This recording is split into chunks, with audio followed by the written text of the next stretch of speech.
Welcome back, everybody. Well, it's official. Summer is here. It may start June 21st for the rest of the Northern Hemisphere, but down here, June 1st is about the latest. So that means intense humidity, intense heat every day for June, July, and August, a 40% chance of a heavy thunderstorm. And most days we get them.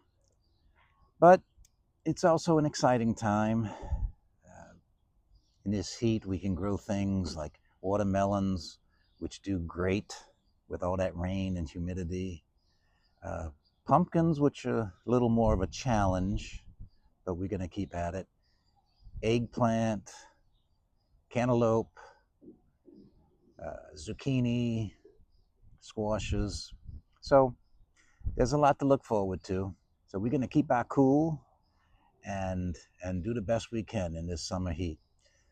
So stay tuned. We're gonna check out how the potatoes did. I'm gonna tear down the green beans and show you how things are coming along.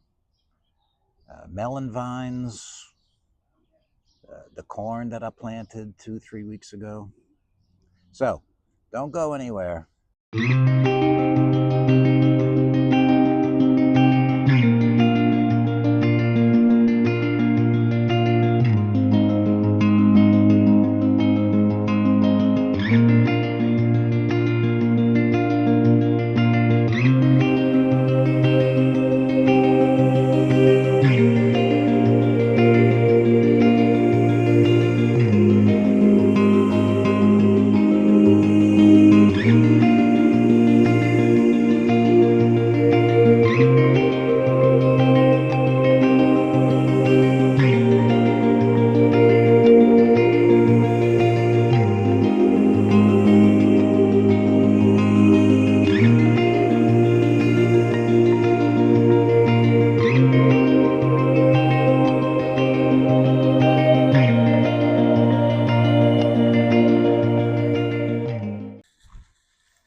Hey, y'all. So everybody else gets to do a potato reveal, so why not me? I planted these potatoes in late January, so they definitely looking like they need to be dug up. Tops are getting yellow. If anything, probably went a little too long, but I don't know what to expect, so you're going to be surprised just as I am. So let's see what's going on.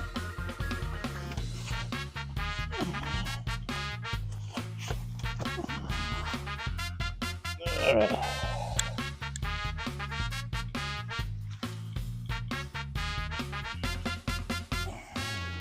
Right off the bat. And of course, I cut one in half, which they say be careful when you shovel because that might happen. Lucky me. All right, let's keep going.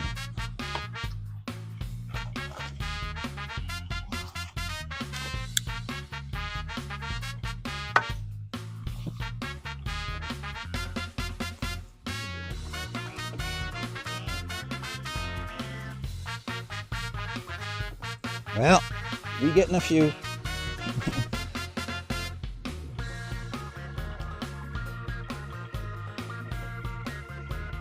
I think I just cut another one in half. Not a great size, but like I said about the carrots, a small potato tastes just as good as a big potato. Let's keep digging.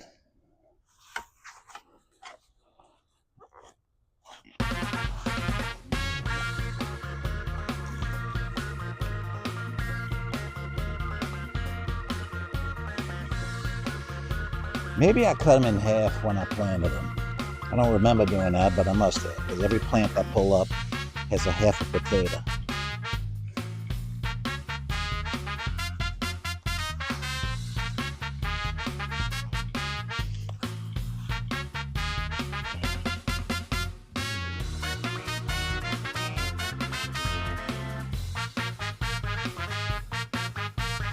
They're kind of small, but they're real.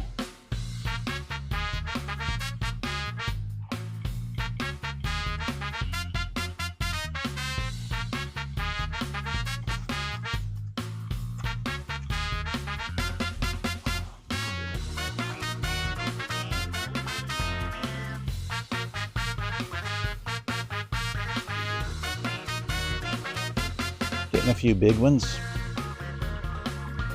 I just act like I'm at some fancy Japanese restaurant where they put on the menu, and baby new potatoes. Makes it sound good.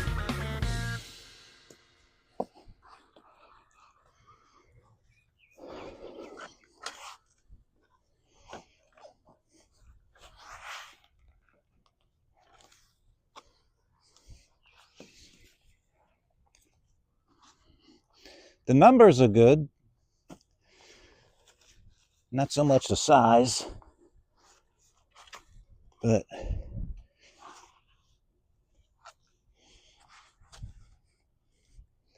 the crops that I've had the biggest challenge with has been the root crops. Carrots, beets, potatoes. I can grow them, I'm just not getting that size out of them. So yeah, you know, when I first dug them up, I was thinking, oh, not that great. But once I put them all in a bucket, not too shabby.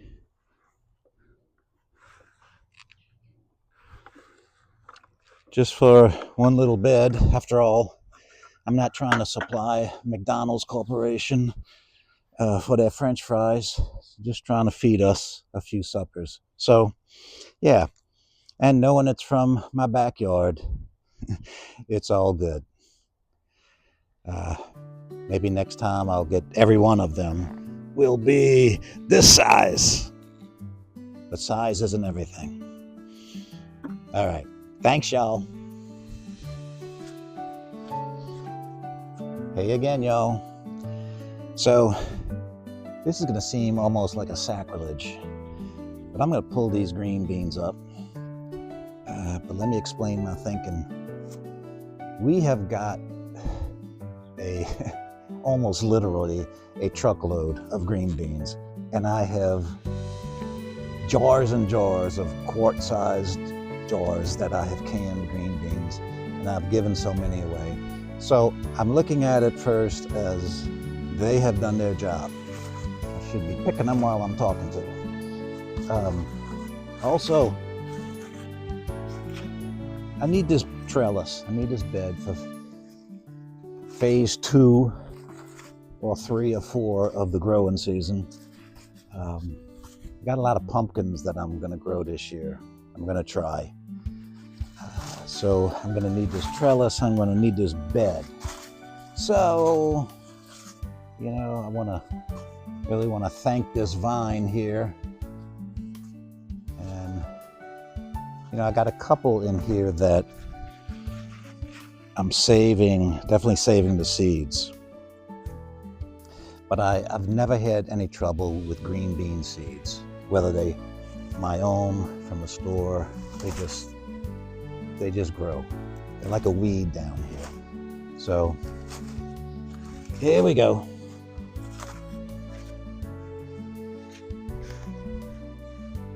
That was not easy.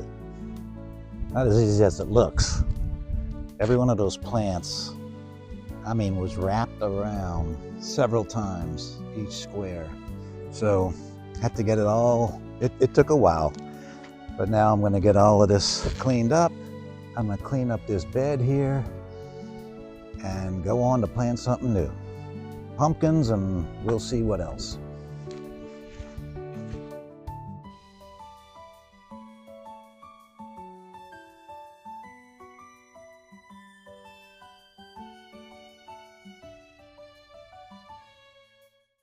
Y'all, this is that pumpkin that was hanging from the trellis. I purposely didn't give it any support, or put a table underneath it. I wanted to see how long it would just hang there before, or if it would ever fall. And it did. but not until it turned orange. So, and you know what? It's only early June. If we put pumpkins out on the front porch, people would think we're crazy. So we might as well cut it open and see what we got. Use a samurai sword here.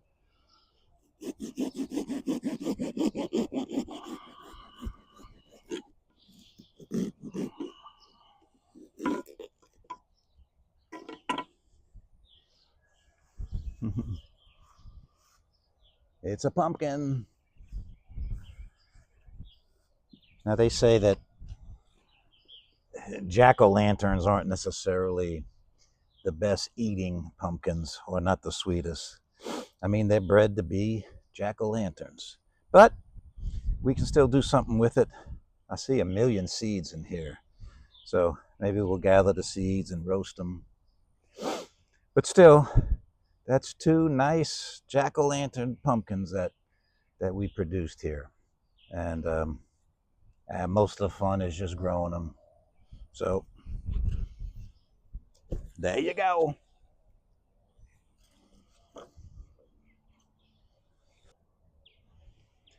Take a look at these 2 corn beds, y'all. I planted this no more than, okay, 3 weeks, maybe between 2 and 3 weeks. But look how healthy. Now, I put these seeds in these beds right before it rained. And I've told you before, you plant seeds right before rain, you are guaranteed. And sure enough. Now, I planted this bed a week later. I'm trying to stagger the plantings. But the same thing. Beautiful corn, adolescence. Let's see, this is bicolor. Bicolor. And this is Silver Queen. So,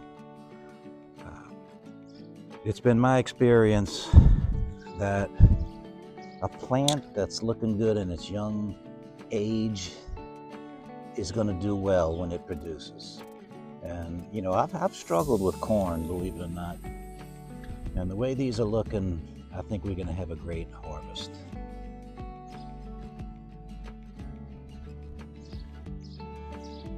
Dill is such a cool herb and so easy to grow. I put these right in the ground. And now they're coming to fruition. I can smell it. I wish you could smell it on the video. But it smells like dill around here. Came out really good. I'll be harvesting this dill very soon.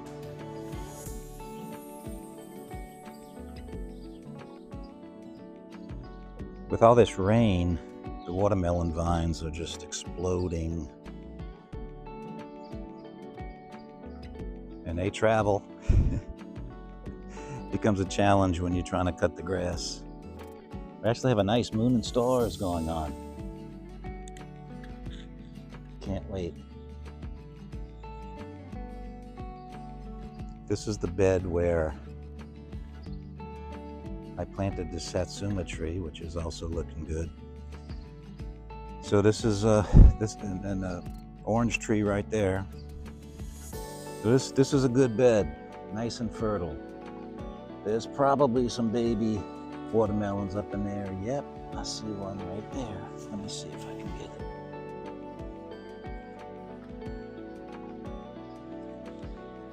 Probably a bunch more. So yeah, we're gonna have a lot of watermelons this year. And by the way, this is where I had pumpkin vines growing. I took them out and I planted some more corn. I'll keep you up to date. I did want to show you this Sun Gold tomato plant because there's so many tomatoes, I will never keep up with them. You know, they're falling to the ground.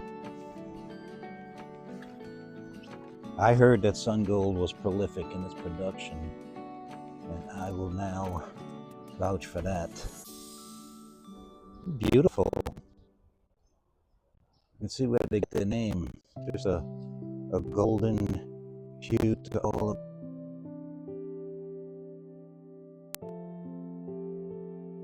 producing.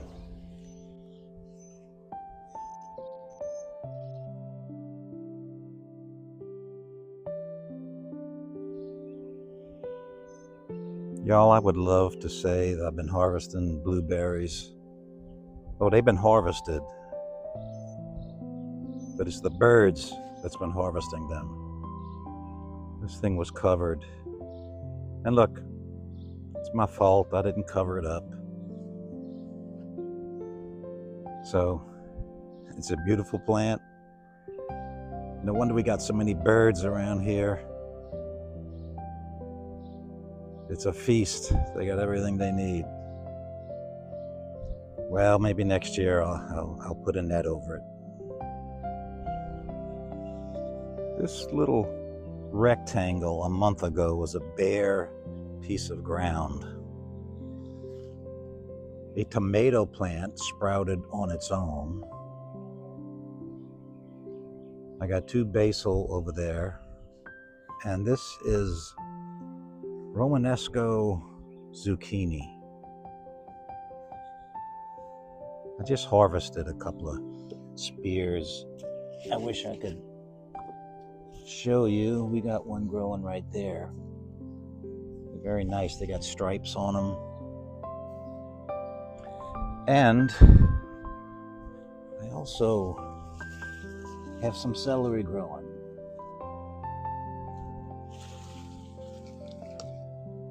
I'm proud of the celery.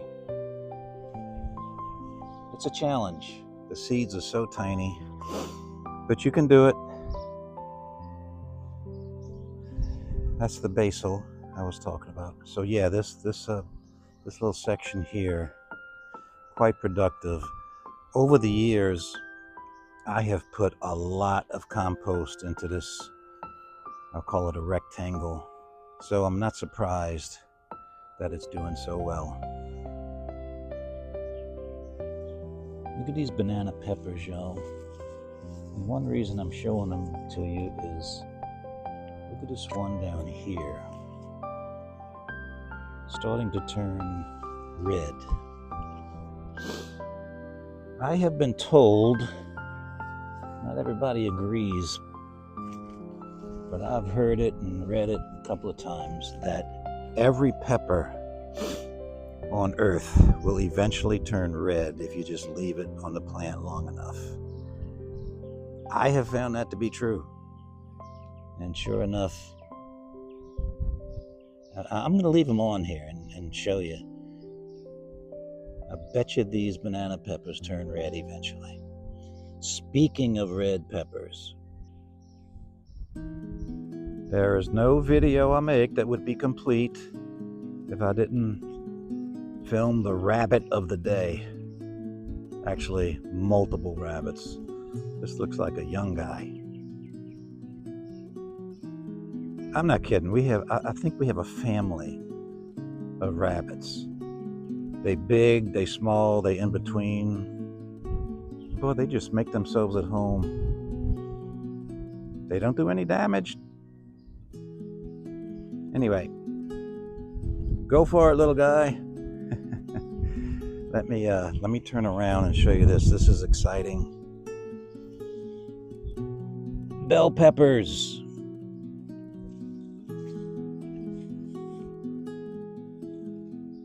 Let me try to get a good picture here. I'm too close. Too close.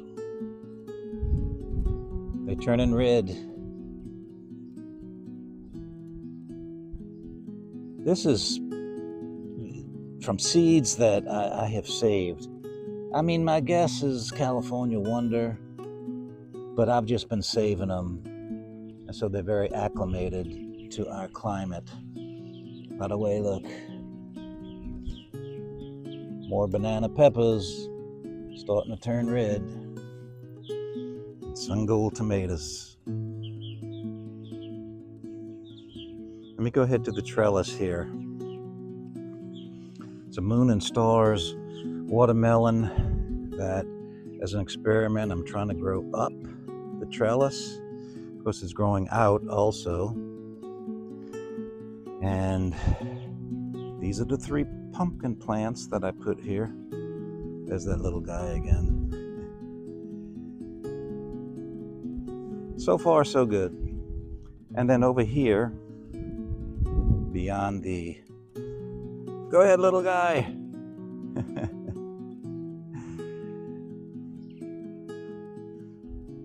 These are the more basal plants, and these are the sweet potatoes. We have a short sweet potato leaves video that I hope you saw from last weekend. But look what's happening now. Flowers. You know, sweet potatoes are actually in the morning glory family. So, boy, those look just like morning glories. But anyway, yeah, I'm expecting good things from this sweet potato bed.